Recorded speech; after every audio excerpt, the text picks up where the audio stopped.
Look at a map of Russia, and the first thing you notice is size.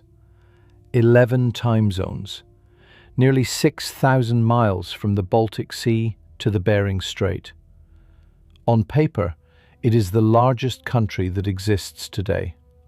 A landmass so vast, it stretches from the doorstep of Europe to the shores of the Pacific. And yet, for over 300 years, the single question that has shaped Russian foreign policy more than any ideology, any tsar, any 5-year plan, or any president is embarrassingly simple. How do you get a warship out to open ocean without asking anyone's permission first? Because here is the paradox. Russia has one of the longest coastlines on Earth, roughly 23,000 miles of it, behind only Canada, Indonesia, and Greenland. And almost none of it works the way a coastline is supposed to work. Most of it freezes solid for months at a time. What doesn't freeze is boxed in, by narrow straits, by hostile neighbors, or by water that belongs, in practice, to someone else's navy. This is the story of why a country with one of the longest coastlines on the planet has spent 3 centuries fighting, bribing, annexing, and gambling its own military for a few hundred meters of ice-free dock space. It is the story of Peter the Great staring at a frozen swamp and deciding to build a capital there anyway. Of Catherine the Great tearing a peninsula away from the Ottoman Empire for one reason only. Of a Syrian port that, until a regime collapsed in December 2024, was the only thing standing between the Russian Navy and total exclusion from the Mediterranean. And it is the story of what happens to global oil markets, European energy security, and NATO's eastern flank because of it. By the end of this video, you will understand why Vladimir Putin's war in Ukraine has never really been only about Ukraine. It has, in large part, been about the sea. You will also understand why the price of wheat in Cairo, the insurance premium on a tanker leaving a Black Sea port, and the deployment schedule of a Norwegian frigate in the Arctic are all, quietly, downstream of the same 300-year-old problem. This is not a story about Russia alone. It is a story about what happens to the rest of the world every time a great power tries and fails to solve a geography problem with force. But to understand why this matters, you first need to see exactly where it sits on the map. Start with a basic problem, because it is more basic than most explanations admit. A navy that cannot reach open water for months at a time is not really a navy. It is a fleet of very expensive ships trapped in port. And for most of the year, across most of its territory, that is precisely what geography does to Russia. Much of Russia's coastline sits above the Arctic Circle. The northern sea route along Siberia is closed to unescorted commercial shipping for most of the year.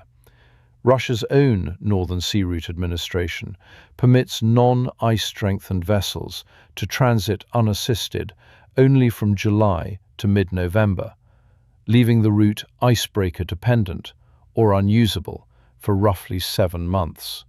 And even where modern nuclear-powered icebreakers can force a passage, the route remains impractical for the heavy troop transports and conventional cargo ships that a functioning navy and a functioning economy actually depend on.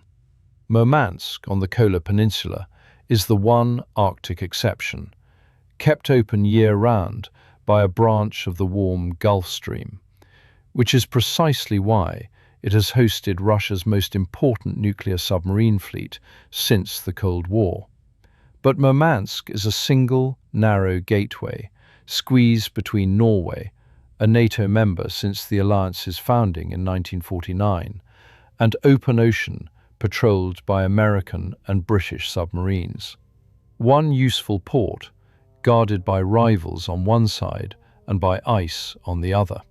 Move south to the Baltic, and the picture does not improve.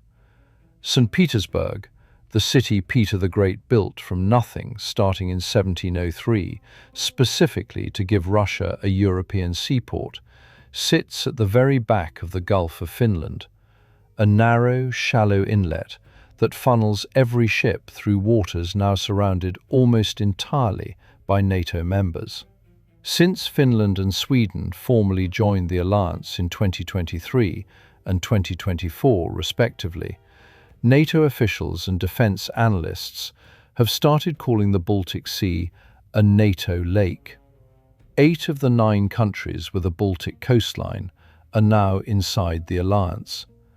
Russia holds exactly 2 access points, St. Petersburg itself and the exclave of Kaliningrad, formerly the German city of Königsberg, a Russian territory physically cut off from the Russian mainland, wedged between Poland and Lithuania, both NATO members.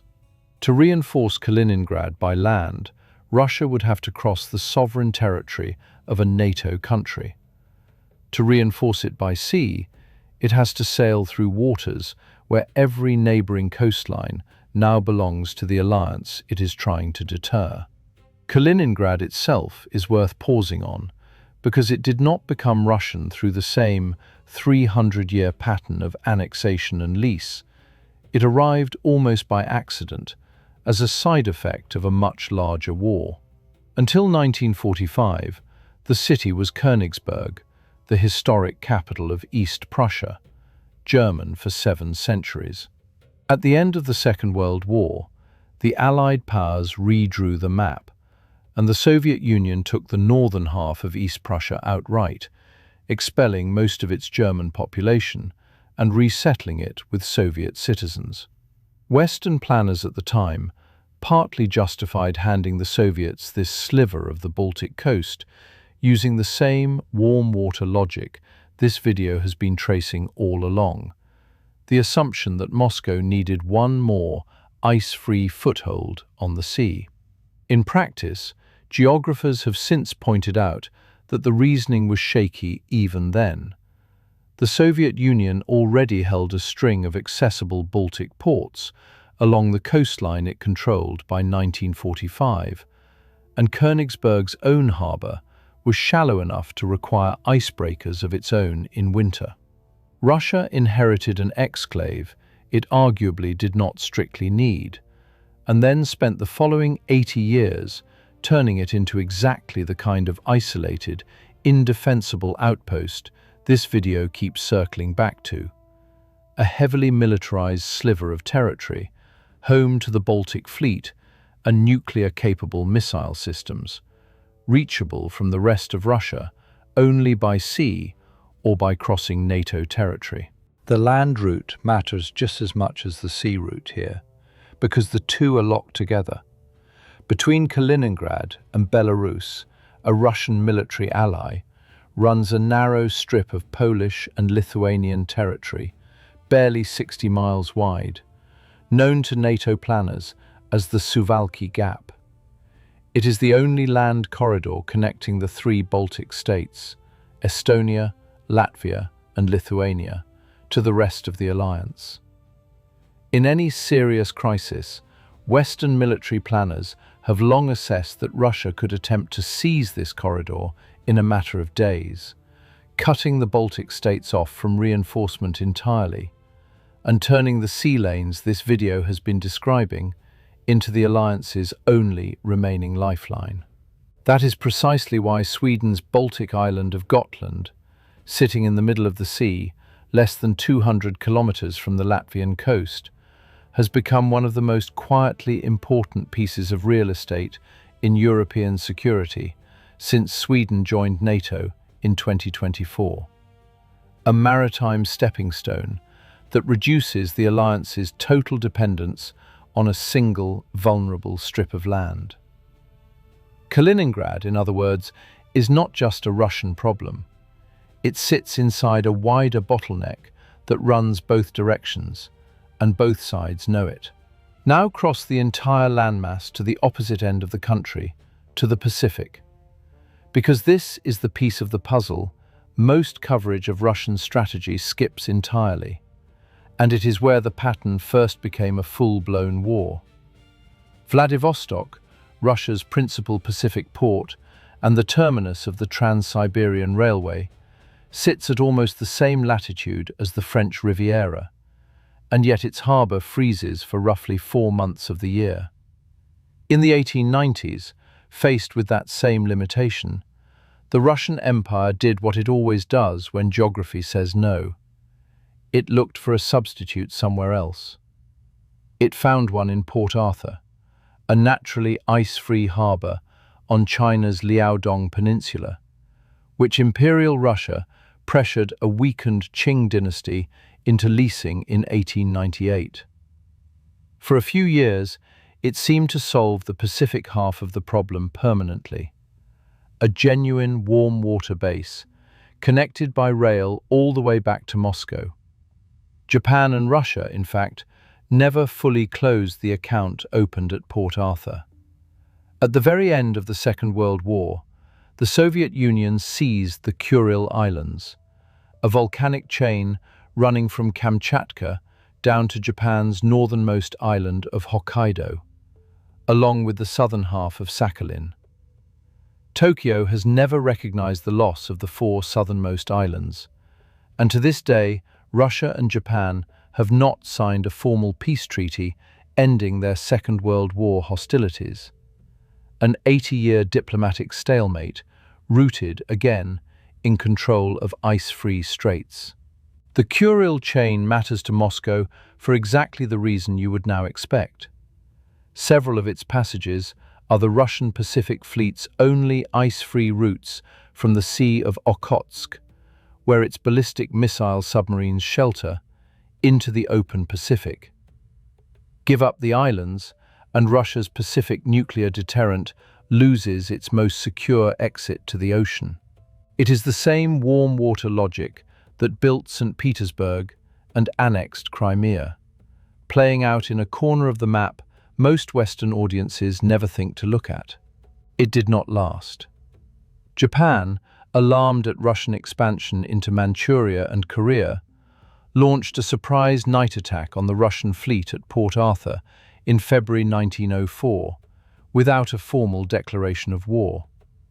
A tactic Japan would use again, on a much larger scale, against the United States at Pearl Harbor 37 years later.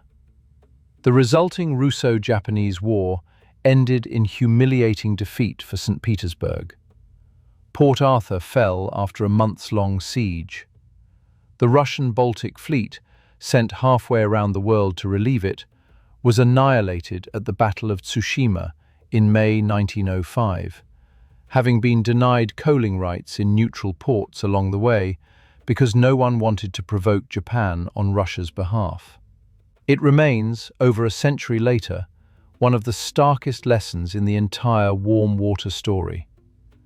A base you have to defend at the far end of a 6,000-mile supply line is not really an asset.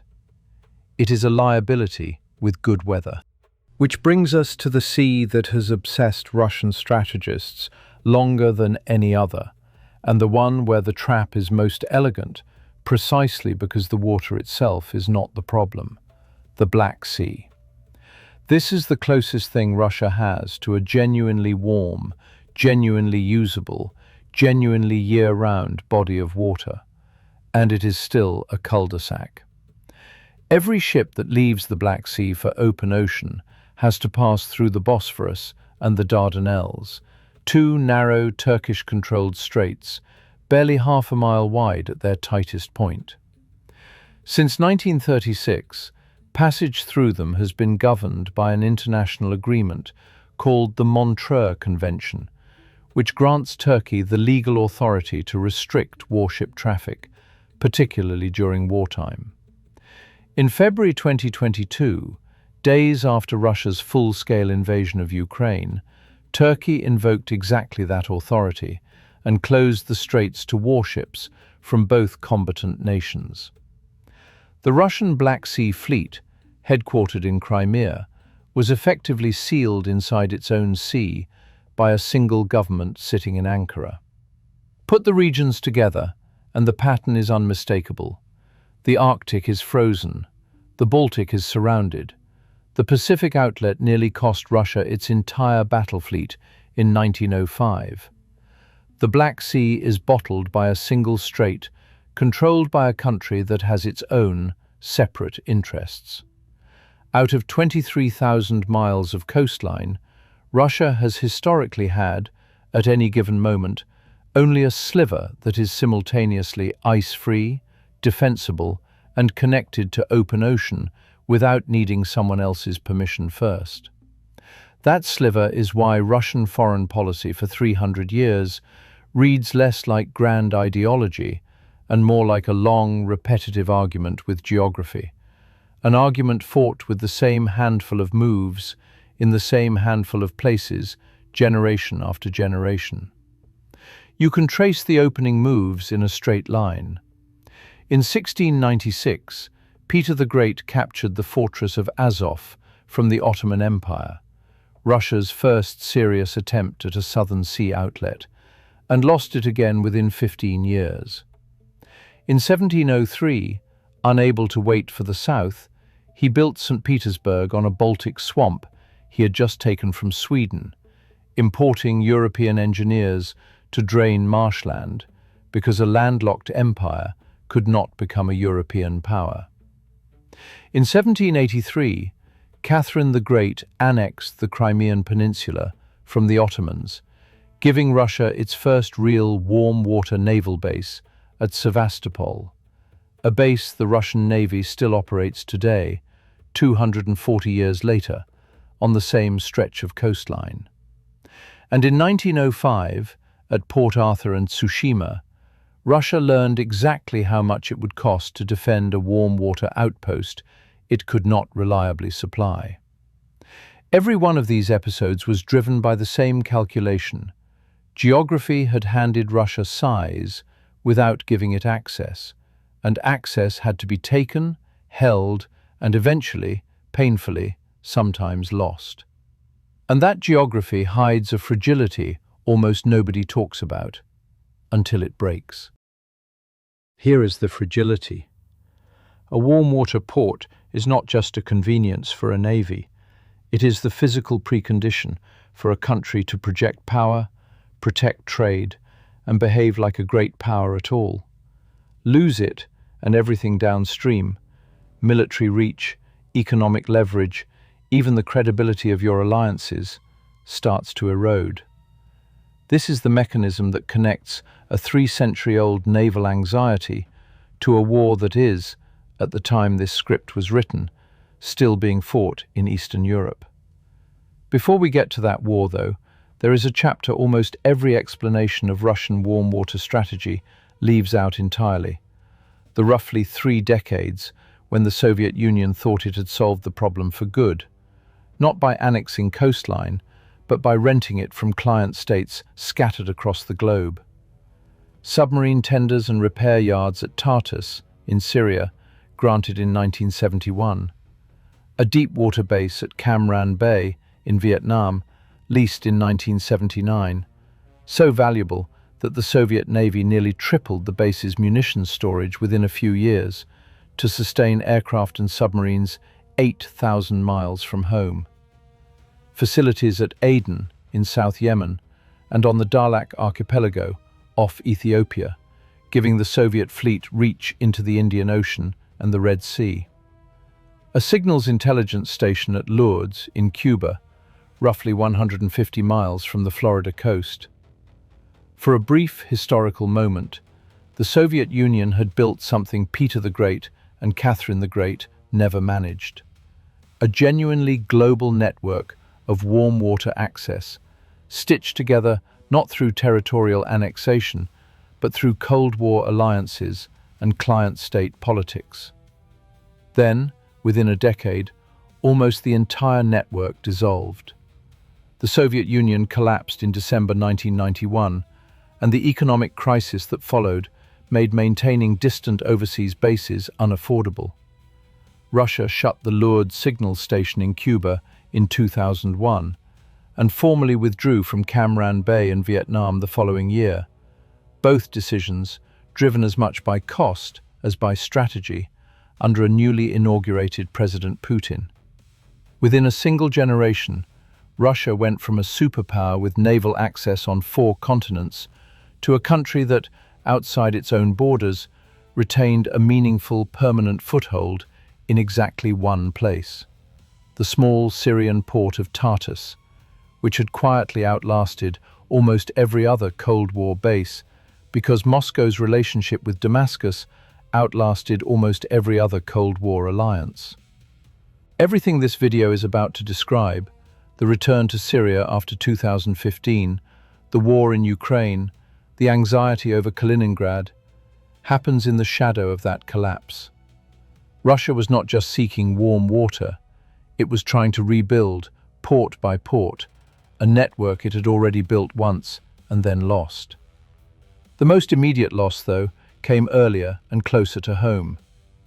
When the Soviet Union dissolved, Russia did not just lose overseas bases, it lost Sevastopol itself. The port Catherine the Great had annexed in 1783, the headquarters of the Black Sea Fleet through 2 world wars and the entire Cold War, was now inside the newly independent state of Ukraine. For the first time in over 2 centuries, Russia's primary warm-water naval base belonged to a foreign government. Moscow's answer was not annexation, not yet. It was a lease.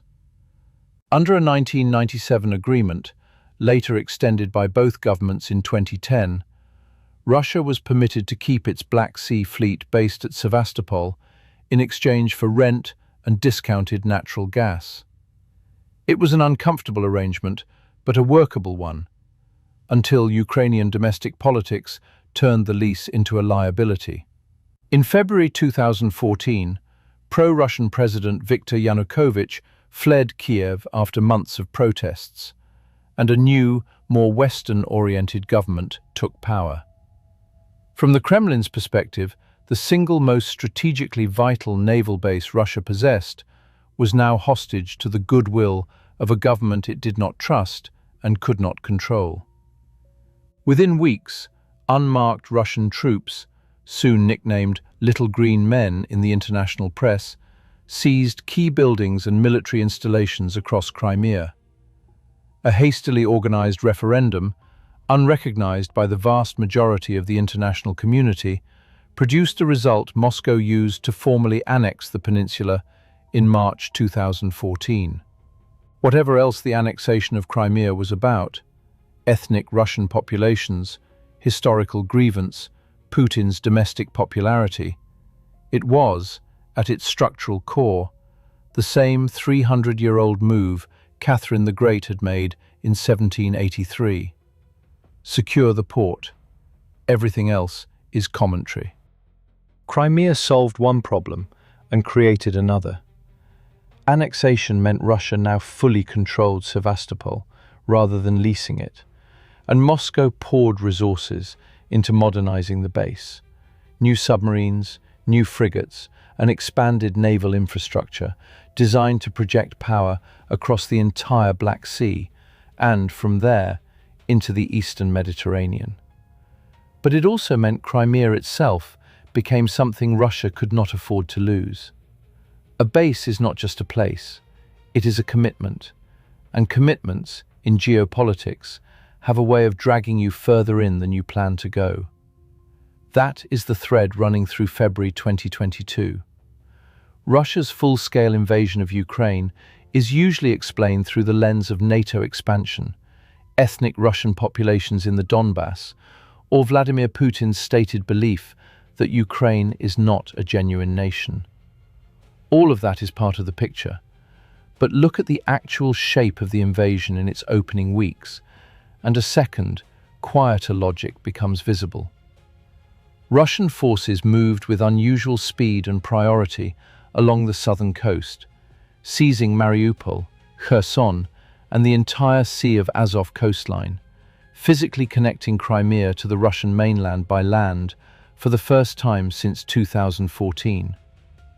This was not incidental. A peninsula reachable only by sea or by a single bridge across the Kerch Strait, a bridge Ukraine had already proven it could strike, was a strategic vulnerability. A land corridor turned Crimea from an exposed outpost into a connected extension of Russian territory. And the vulnerability was real, and it did not go away once the land corridor existed.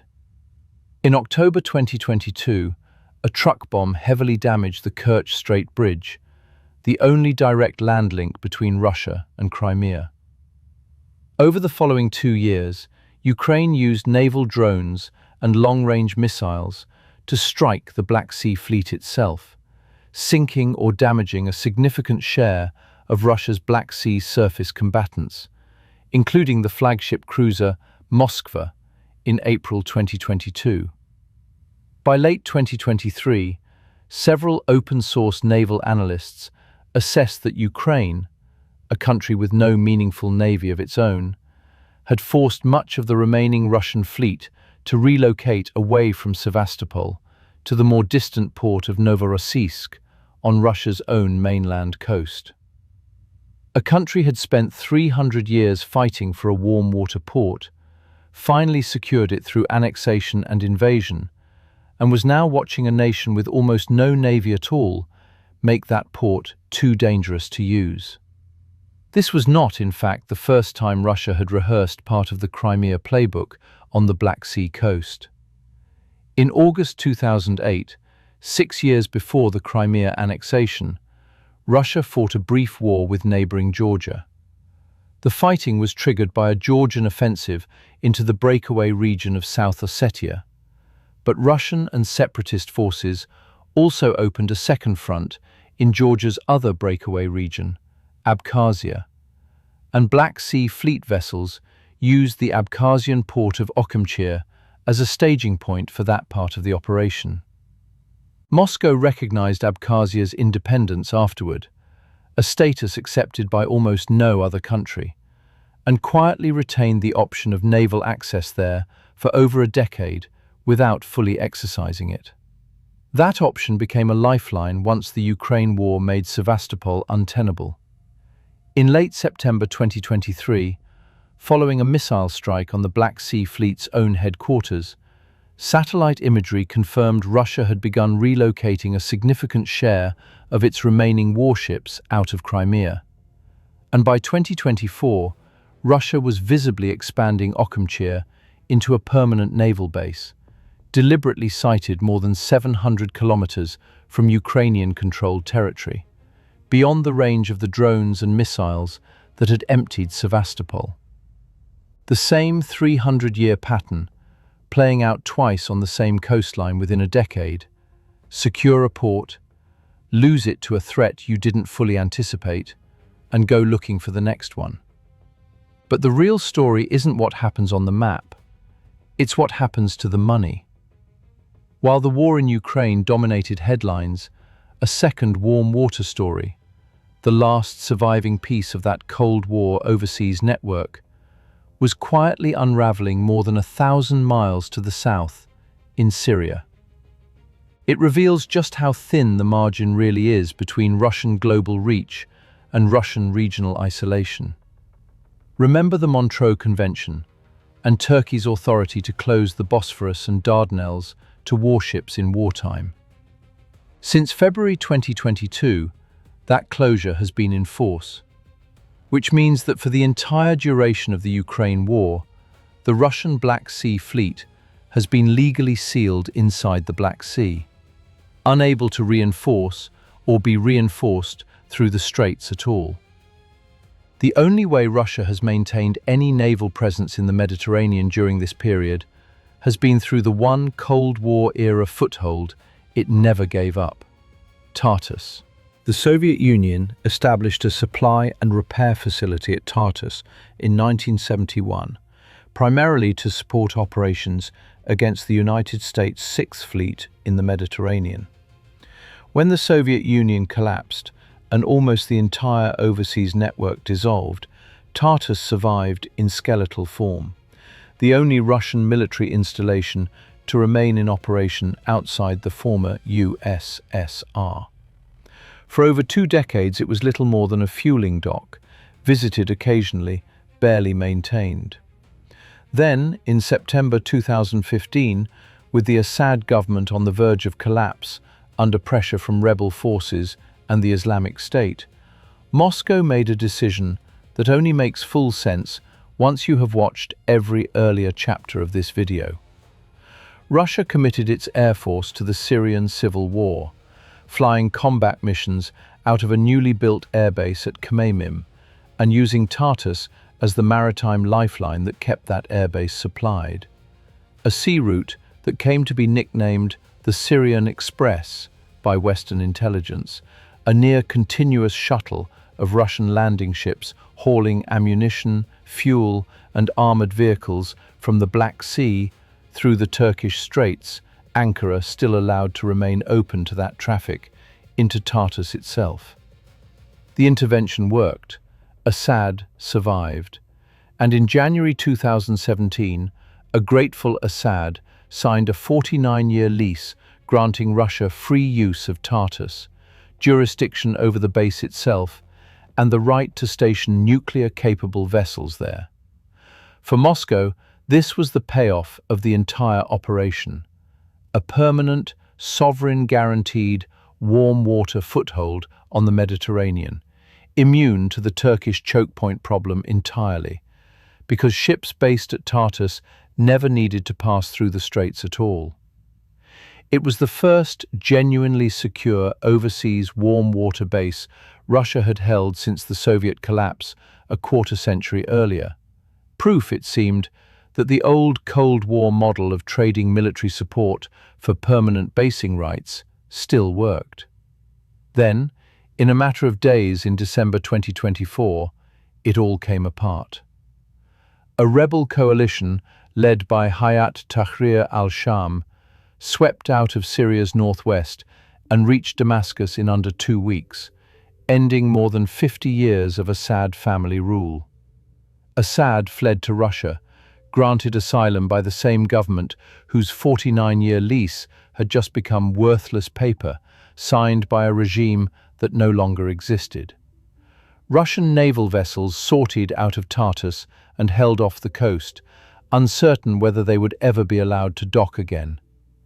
By early March 2025, open-source naval trackers confirmed that Russia had completed a substantial withdrawal from the base, relocating personnel and equipment to the airbase at Khmeimim, near Latakia, which continued operating under a fragile, unofficial arrangement with Syria's new authorities.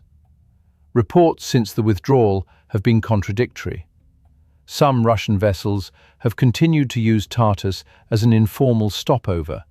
A Russian delegation visited Damascus in January 2025 to discuss the base's future, and Moscow has clearly not abandoned hope of negotiating renewed access with Syria's transitional government. At the same time, Syrian authorities cancelled a separate Russian contract to modernize Tartus's commercial port facilities, a signal that goodwill toward Moscow has limits. But the strategic reality underneath all of it is unambiguous. A permanent, guaranteed, sovereign, warm water base that took Russia 50 years and a full-scale military intervention to secure evaporated within a single winter, the moment the regime that granted it lost control of its own capital. It is, in miniature, the entire warm water story compressed into 3 months. Geography demands access. Access requires a political relationship, and political relationships, unlike coastlines, can collapse overnight. But the sea was never the only place this story would play out. It was about to become a question of money. Every one of these strategic anxieties has a price tag, and the price tag is paid in the one currency that makes a modern state function: energy revenue.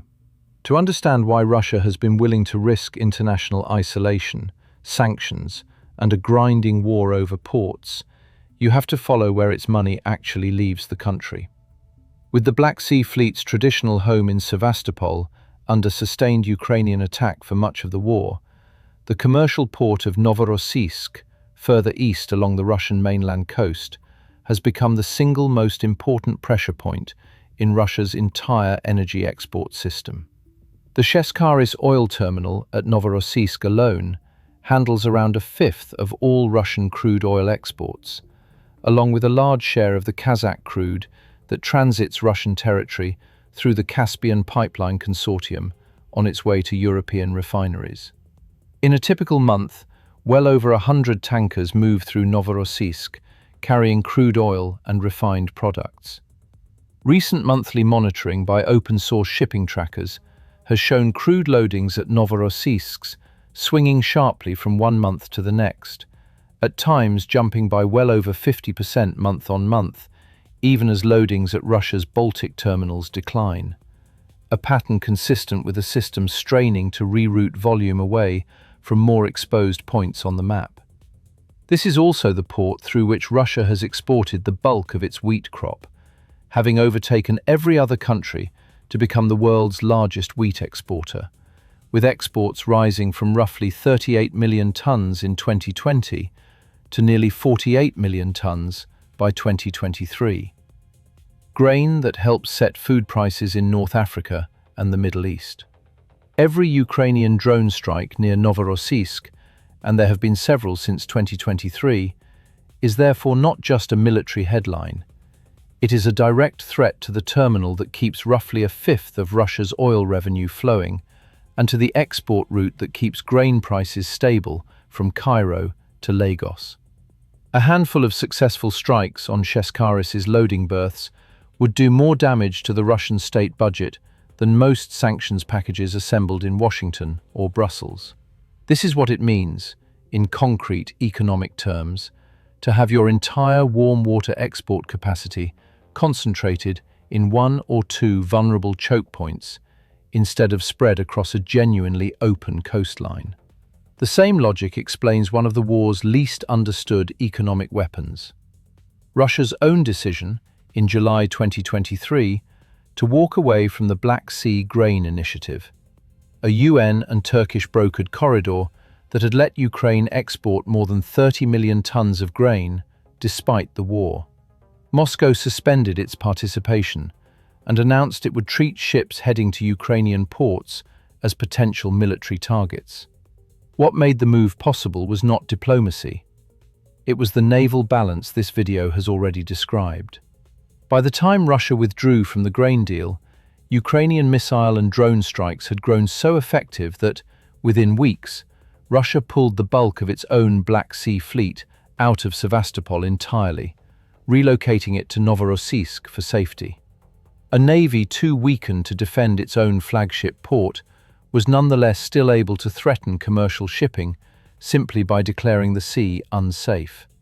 A reminder that in this theatre, geography and coercion have become almost indistinguishable. Global wheat and maize prices absorbed the shock reasonably well, since global supply was ample that year. But Ukraine's own export capacity and food-insecure importers from Egypt to Somalia felt the loss immediately. None of this moves without insurance, and that is where the choke point problem becomes visible in the plainest possible terms: a price.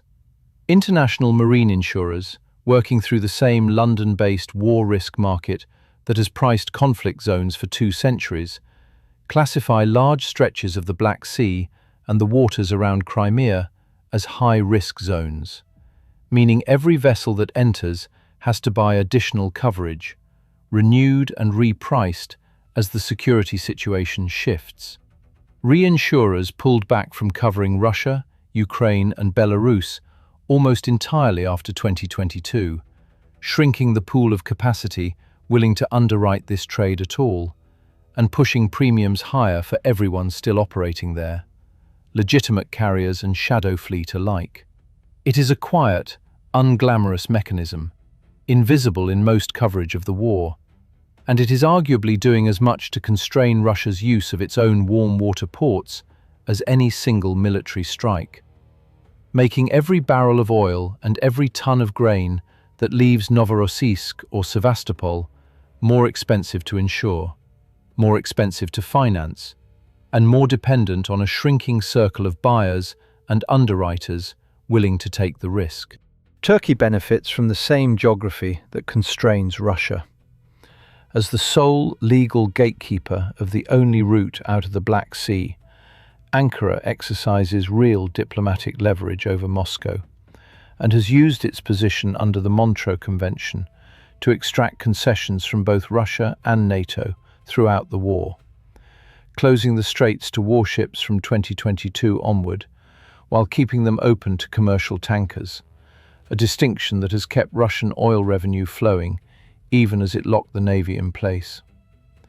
Turkey's position is a case study in how a country with modest military power can still hold enormous strategic leverage, simply by sitting on the one gate a larger power cannot go around.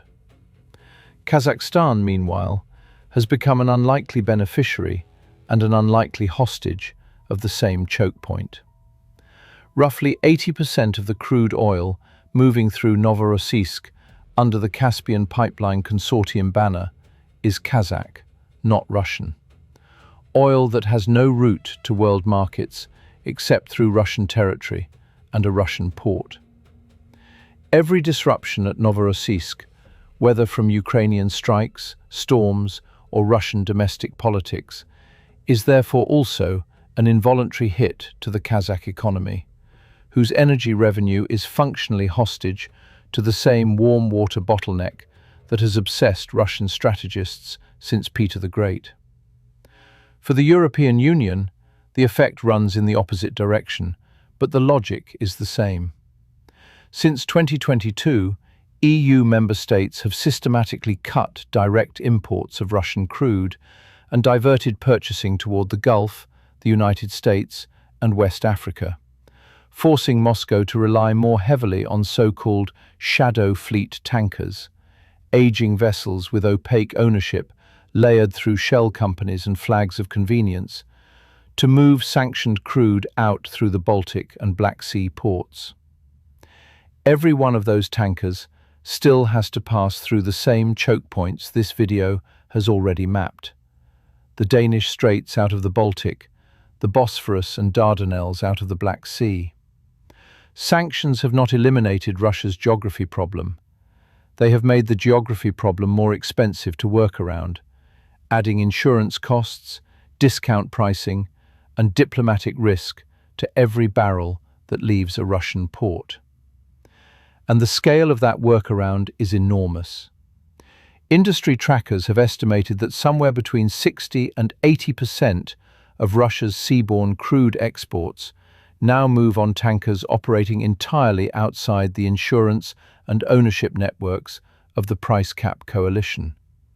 Several hundred vessels bought up second-hand specifically to give Moscow a fleet Western regulators cannot easily sanction into paralysis.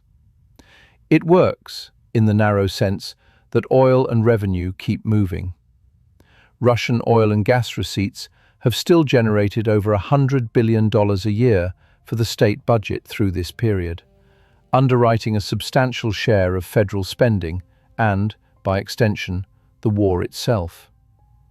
But it works badly and expensively, in exactly the way 3 centuries of warm water history would predict. Discounts on Russian crude relative to the international Brent benchmark have swung wildly, at times exceeding $20 and even $30 a barrel, as buyers exploit Moscow's shrinking list of willing customers. And the ships themselves are old, under-maintained, and often uninsured to international standards, which is precisely why, in December 2024, 2 of them broke apart in a storm in the Kerch Strait, the narrow passage connecting the Black Sea to the Sea of Azov, spilling thousands of tons of heavy fuel oil onto the coastline of Crimea and the Taman Peninsula. The very geography Russia fought a war to control became the site of an environmental disaster caused by the workaround it built to survive the consequences of that war. That is the deepest version of the mechanism this video has been tracing. A warm water port is not a symbol, it is a choke point for cash. Energy revenue still accounts for roughly a quarter of the Russian federal budget, down from as much as half a decade earlier, but still the government's single largest line item. And nearly all of that revenue has to pass, physically, through the handful of ports and straits this video has mapped. Squeeze Novorossiysk and you squeeze the war. Squeeze the Bosphorus and you squeeze Novorossiysk. It is a single, continuous system, running from a decision Peter the Great made in 1703 to a spreadsheet in the Russian finance ministry in the year this script was written. And in the Baltic, the economic squeeze has a military mirror. With Finland and Sweden now inside NATO, the alliance has effective control of every coastline surrounding the sea, except Russia's own narrow strip around St. Petersburg and the isolated exclave of Kaliningrad. NATO officials and naval planners have openly discussed the alliance's ability to monitor and, in a crisis, potentially restrict shipping through the Baltic approaches, the same instrument Ukraine has already used with devastating effect against the Black Sea Fleet, just deployed by a far larger coalition in a far more contested sea. Russian planners are watching what a country with almost no navy did to Sevastopol, and drawing conclusions about what an alliance with dozens of frigates could do to Kaliningrad and St. Petersburg if the Baltic ever became an active front. There is one place where the map still favors Moscow, at least for now, and it is the coastline this video started with, the Arctic. As sea ice retreats, the northern sea route along Siberia is open for longer stretches each year, and Russia has invested heavily in the nuclear icebreaker fleet needed to keep it viable, even in winter. The clearest evidence of what this route could eventually be worth sits at Sabeta, on the Yamal Peninsula, where a liquefied natural gas export terminal, built with major Chinese state investment, now loads tankers bound for Asian markets directly through Arctic waters, cutting weeks off the traditional route through the Suez Canal. China has taken a growing commercial interest in the wider route as an alternative to Suez and the Strait of Malacca, both chokepoints Beijing worries about for its own reasons, and Russian officials have openly courted further Chinese investment in Arctic ports and additional liquefaction terminals. It is, on paper, the one warm water-adjacent solution Russia has never had to fight a war for. Climate change is doing, slowly, what Peter the Great, Catherine the Great, and successive Soviet premiers could never fully achieve, opening a Russian coastline to something resembling year-round use. But it comes with its own dependency, trading 3 centuries of naval anxiety for a new reliance on a single customer and financier, China, whose interests in the Arctic will not always align neatly with Moscow's, and whose leverage over Russian energy projects only grows as Western capital and technology remain closed off by sanctions. Add it all up, and the geo-economic picture is strikingly consistent with everything this video has traced through history. Every extra dollar Russia spends on shadow tankers, war risk insurance, discounted Urals pricing, or a new naval base built specifically to sit beyond drone range is, functionally, the modern price of the same problem Peter the Great faced in 1696. The cost of moving goods and ships through water you do not fully control. 300 years of technology, 300 years of changing ideology, 3 different systems of government, Tsarist, Soviet, and post-Soviet, and the line item on the balance sheet has never actually gone away. It has only changed currency, from lives spent besieging Azov to basis points shaved off the price of a barrel of Urals crude in a Rotterdam spot market. Which leaves us with one final question, the one that changes how you'll read the news from now on. So go back to the question this video opened with. How does the largest country on Earth, with one of the longest coastlines on the planet, keep finding itself boxed in by geography? The answer is not that Russia lacks coastline. It is that Russia has never had the one thing every other kind of power depends on: a coastline it can use without asking someone else for permission first. Every episode in this video, sometimes centuries apart, is the same negotiation, replayed with different governments and different weapons. Peter the Great built a capital on a swamp because the alternative was permanent exclusion from Europe. Catherine the Great annexed a peninsula because a fleet without a home port is not a fleet. The Russian Empire leased Port Arthur and lost most of its navy defending it. The Soviet Union built, at its peak, a genuinely global network of warm water bases from Vietnam to Cuba to the Horn of Africa, and watched almost all of it dissolve within a decade of its own collapse. Vladimir Putin annexed Crimea, then invaded Ukraine, in significant part to secure and then physically connect the one warm water base that mattered most to him, and lost, within 3 years, both the free run of the Black Sea and, 1,000 miles south, the last surviving piece of that old Cold War network in Syria, the moment the government that had granted it stopped existing. That is the paradox this video set out to answer, and here is the strategic lesson underneath it. Warm water access is not really about water temperature. It has never been about water temperature. It is about sovereignty over your own leverage. The difference between a country that can move its ships, its oil, and its grain without negotiating for the privilege, and a country that has to fight, lease, bribe, or invade to get the same thing every other major power takes for granted. Russia has spent 300 years trying to convert size into that kind of sovereignty, and 300 years discovering that geography does not simply hand it over. Every gain has been temporary. Every port has come with a choke point attached.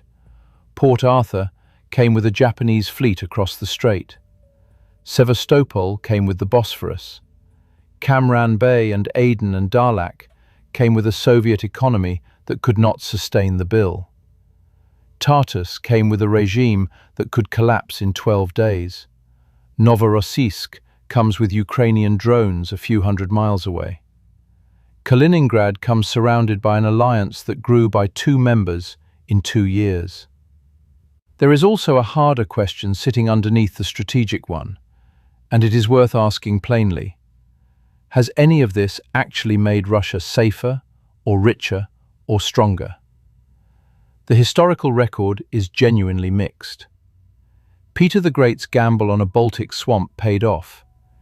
It gave Russia a European capital, and over time, a permanent seat among the continent's major powers.